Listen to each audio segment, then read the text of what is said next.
Այս պահին կզրուցեմ քաղաքագետ Ստեփան Դանիելյանի հետ։ Պարոն Դանիելյան, շնորհակալություն, որ ժամանակ գտաք զրուցելու համար։ Բարի երեկո։ Բարի երեկո, ես եմ շնորհակալ։ Նախ ինչ տպավորություն ստացաք այս հանդիպումից, հատկապես հաշվի առնելով Ադրբեջանի նախագահի պահվածքը, այսինքն լայն ժպիտներ անընդհատ հրճվել, հատկապես այն ժամանակ, երբ որ Փաշինյանի հետ նա Էրդողանի ներկայությամբ էր շփվում։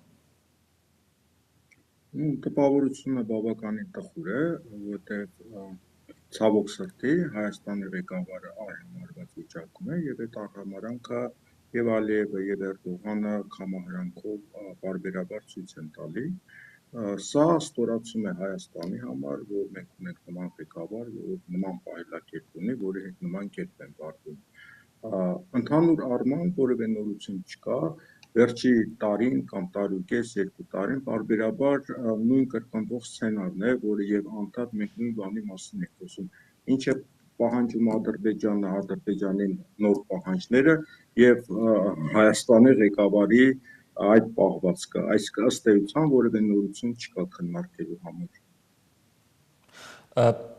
Չնայած նրան, որ հայկական կողմը Փաշինյանն ասում է, որ Մինսկի խումբը լուծարելուն համաձայն է, նաև սահմանադրությունը փոխելու աշխատանքներ են գնում, բայց ինչպես լսեցինք, Բաքվից այսօր էլի Փաշինյանի առաջարկներին կոշտ արձագանք է հնչել եւ մեծ հաշվով այս պայն որևէ նորություն, որևէ առաջընթաց ամենայն դեպս դատելով հրապարակային գործընթացներից չկա բանակցություններում։ Կարծես տպավորություն է, որ այդ թվում հատկապես հենց Ադրբեջանն էլ ինչ որ բանի է սպասում, դա ինչի հետ է կապված ձեր կարծիքով միջազգային զարգացումների հետ։ Գլոբալ առումով այո, աշխարհը փոփոխվում է եւ բոլորը սպասում են, թե Ուկրաինայում ինչ պայմանավորվածություն կլինի, Իրան, Միացյալ Նահանգներ ինչ պայմանավորվածություն կլինեն, Իրանի Միացյալ Նահանգների միջև կարծես թե դրական տեղաշարժ է լինում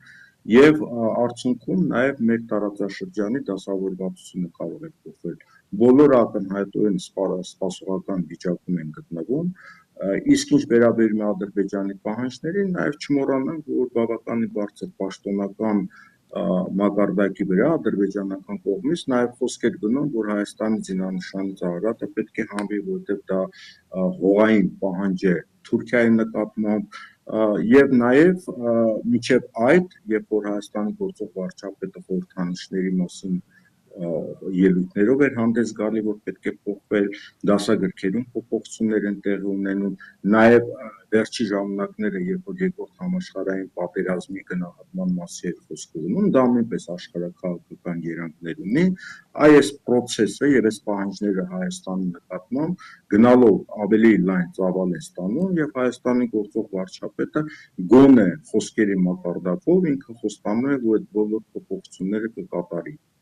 Ընդ որում այսօր պարոն Դանիելյան, Ադրբեջանի արտգործնախարարությունը երբ արձագանքեց Փաշինյանի առաջարկին, հենց Հայաստանի զինանշանի հարցը Ադրբեջանի արտգործնախարարության խոսնակը շեշտեց, պնդելով, թե իբրև դա տարածքային պահանջ է ներկայացնում հարևաններից մեկի նկատմամբ, նկատի ունենալով Թուրքիայում, այսինքն Թուրքիան պաշտոնապես այս պայդրությամբ այս հարցը կարծես չի բարձրաձայնում, բայց Ադրբեջանը պարբերաբար նաև դա է ներկայացնում, բացի հենց իր պահանջները։ Հաջորդ պահանջը լինելու է, ես սա կատակով չեմ ասում, դա լինելու է Նժդեհի արձանը Երևանից հանել, Անդրանիկի անվան փողոցները փոխել եւ Անդրանիկի արձանը հանել, որտեղ վերջին հաշվով դա նույնպես ինչ որ առումով Ադրբեջանի դեմ է ուղղված, որտեղ այդ մարտիկ երերս են դարել Ադրբեջանի եւ Թուրքիայի դեմ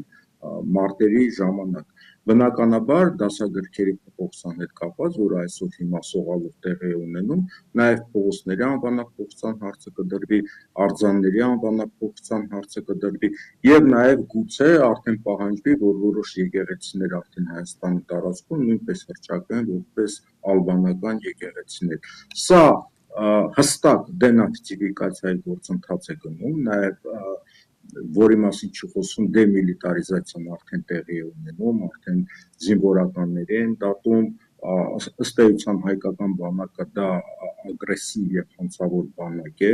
եւ այդ գեներալների եւ զինվորականների նկատմամբ այդ դատական գործընթացները նույնպես ըստ էության Ադրբեջանի պահանջով են տեղի ունենում, դպրոցներում Արցախի պատերազմի ժամանակ զոհվածների նկարները սողացել ձևով, գաղտնի ձևով նույնպես հանվում են։ Սա հստակ դենացիֆիկացիայի գործընթաց է, որը տեղի է ունենում Հայաստանում, եւ ամեն ինչ չի, որ հրապարակային է կատարում, շատ բաներ նաեւ ստվերային եղանակով են պայմանավորվում եւ ստվերային եղանակով կամաց իրականացնում Հայաստանում։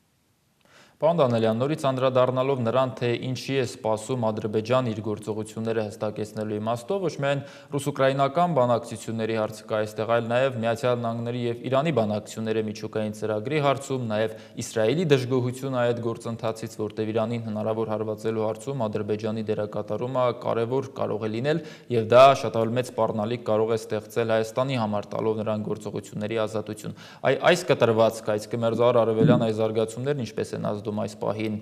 Ադրբեջանի հնարավոր գործողությունների վրա։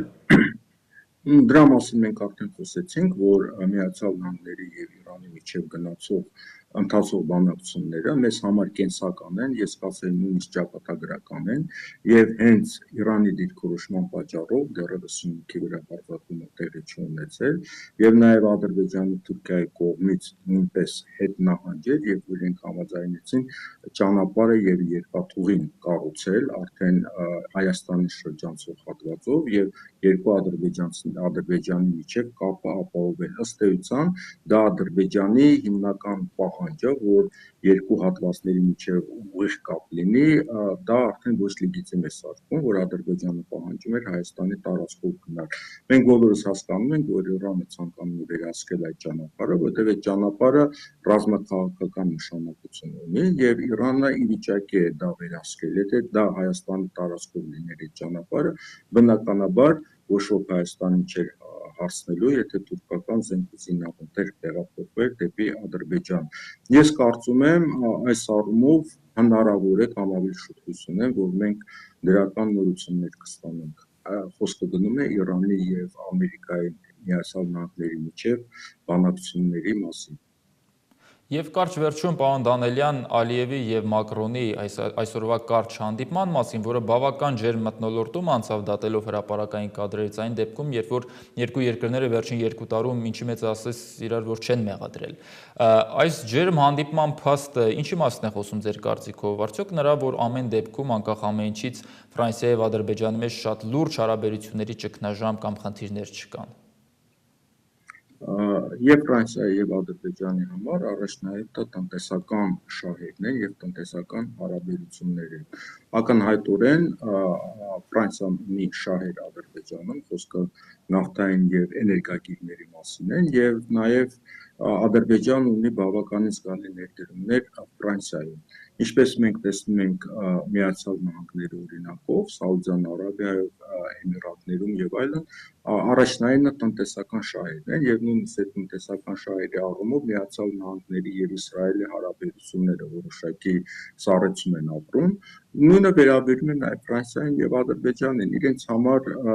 առաջերտին տնտեսական շահերն են։ Նրանք կարող են իրար հետ ինչ-որ ժամանակավորապես վատ հարաբերություններ ունենալ, որից հետո շահերի վրա հիմնված այդ հարաբերությունները լավանան։ Այլ հարց է, իսկ Հայաստանը ում հետ ունի տնտեսական հարաբերություններ, ում հետ ունի շահեր։ Մենք տեսնում ենք, որ Հայաստանը կա մի իշխանություն, որը այս 7 տարիների ընթացքում ոչ մի կոմունիկացիա չի կարողացել կառուցել, ոչ մի տնտեսական լուրջ պայմանագրեր չի կարողացել կնքել։ Այսինքն Հայաստանը որևէ մեկի հետ տնտեսական եւ ռազմավարական շահեր եւ հարաբերություններ չի կառուցել, ի տարբերություն Ադրբեջանի։ Շատ լավ, շնորհակալություն պարոն Դանելյան, որ ժամանակ գտաք զրուցելու համար։